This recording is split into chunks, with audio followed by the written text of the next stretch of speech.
Hi everyone, my name is Ranger Grayson and I'm going to talk to you today a little bit about astronomy. We are really lucky at James River State Park to have these beautiful dark skies, and in fact we're actually an internationally recognized dark sky park. But you'll be surprised at the number of things you'll be able to see at your own house in your own backyard. So today we're going to talk about how you can do astronomy right at home. Now you need a few things to get started. I have some really nice binoculars here, which I love for looking at the night sky. You'll be amazed at the amount of detail you'll be able to see on the surface of the moon, in the Milky Way, and all kinds of little nooks and crannies of the galaxy. But you'll be able to see a lot of things even with your naked eye. So you need to get out on a night that is relatively clear. A night without a really bright moon is really helpful. Some kind of a telescope or binoculars are helpful but not necessary. And then lastly, some kind of a field guide is really great. So I have the Audubon Society field guide here, which I like to use, but any kind of a star chart or planisphere that you have at home would be really, really helpful. And in fact, there are a lot of smartphone apps and online applications that can help you get started with astronomy. Stellarium is a really, really good online resource for that, but any kind of a star chart will do. So let's get out and see what we can see.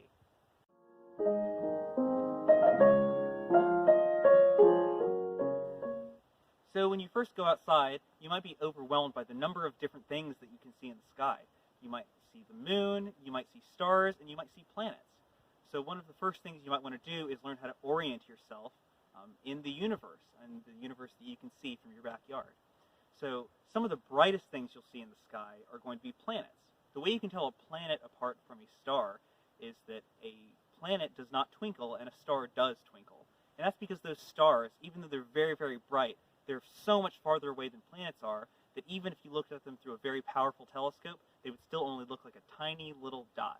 And that dot is very easy for our atmosphere to wiggle and distort, that little tiny dot of light. So they will tend to twinkle from our point of view on Earth. So if you see a very bright object in the sky that is not twinkling, it's probably actually a planet. And you might even be able to tell what planet it is. From our view on Earth, we'll be able to see Mercury or Venus, or Mars, Jupiter, or Saturn. Those are the planets that are visible even to your naked eye. If you see a planet that's very, very bright and it's close to where the sun is after sunset or just before sunrise, it's probably Venus. And believe it or not, if you were able to look at that planet through binoculars or a telescope, it would actually probably look like a crescent moon or maybe a half moon, which is because the Venus is actually closer to the sun than we are.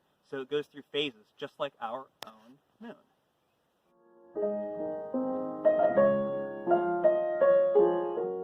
Something else you might want to do is figure out what stars you're actually looking at. A great place to start is, of course, the North Star, which is unfortunately not the brightest star in the sky. The brightest star in the sky is actually Sirius, which is one of the dog stars. And in fact, the ancients thought that those bright stars, Sirius and its neighbor Procyon, the two dog stars, they thought that during summer, when they were up in the sky at the same time as the sun, they thought that they added their brightness to the power of the sun, making it warmer on Earth, hence the name the dog days of summer, if you've ever heard that. So unfortunately, the North Star, or Polaris, as you might hear it called, is not the brightest star in the sky, but we have a really, really great way of trying to find it. If you can find the Big Dipper, it's one of the easiest constellations to find. It looks like a big spoon, or a pot, or maybe a plow. If you can find the Big Dipper, you can use the two stars at the very end of the pot of the Big Dipper and follow those across the sky until you hit the only bright star in that large area. And it's not very bright, but it's the brightest star in that area. And it's actually the tip of the handle of the Little Dipper, and that's where the North Star is. That star will always be in the same spot, no matter what season it is, no matter what day it is. It'll always be right there, and it points exactly north. From that point, you'll actually be able to orient yourself better and find what other stars you might be looking at. Speaking of the Big Dipper, if you use, instead of the pot like we just used to find the North Star, but if you use the handle of the Big Dipper and follow that across the sky, in an arc, you can arc to a star called Arcturus. Very easy to remember. Arc to Arcturus. Arcturus is a very beautiful, bright yellow star. It's in a constellation called Boötes, which looks like a large kite. So you might be able to find that one in the night sky too. And that will have something to do with the little myth that I tell you in a little while as well.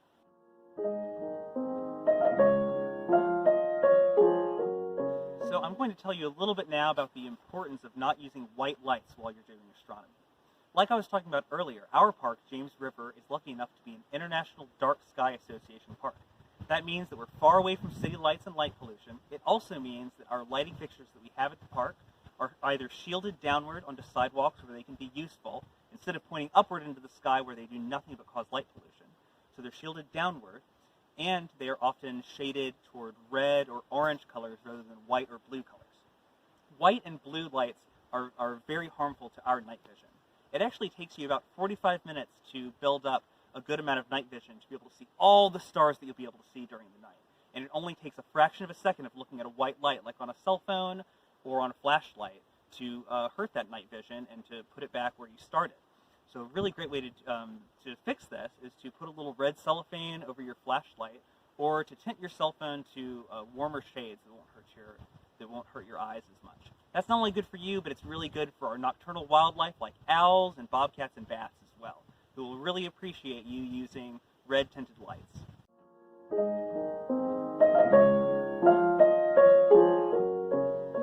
Now I want to tell you a little story that, according to the ancient Greeks, explains why some of the stars are in the places that they are and why the constellations look the way that they do. So this story is about a beautiful young woman named Callisto. Callisto lived on Earth, and she had a son named Arcus. The goddess Hera was completely jealous of how beautiful Callisto was.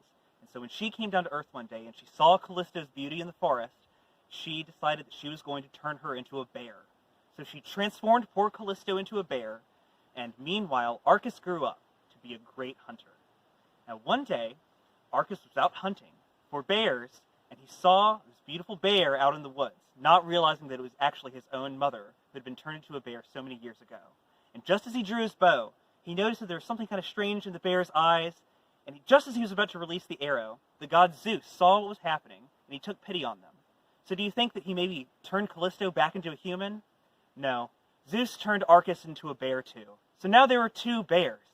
Zeus felt so bad about the whole thing that he decided that he would take both of these bears up into the sky and immortalize them as the constellations Ursa Major and Ursa Minor, or as we see them now, the Big and Little Dippers. Now you might notice when you look at these constellations that they have long tails. And I don't know how many bears you've seen in your life, but they generally don't have very long tails. The explanation for this is, of course, when Zeus was carrying them up into the sky, he carried them by their tails and stretched them out along the way. Now Hera was still infinitely jealous of Callisto's beauty, and she didn't like that they were up in the sky, where they would be forever honored. So instead, she hired a shepherd that she knew, named Arcturus, to keep watch over them and keep them going in the same circular path every single night, never allowing them to rest below the horizon. That's why today, Ursa Major and Ursa Minor are what we call circumpolar constellations. That means they always stay in the sky. They never set below the horizon. And that name, Arcturus, means guardian of the bears. And that's where we get words like Arctic, which are related to the north, because these constellations are always in the north. I hope you enjoyed this little story, and I hope you have time to get out on a nice clear night and see what you can see. You'll be amazed at what you can find in the infinite expanses of the universe. Thanks so much for watching, and I hope to see you again soon.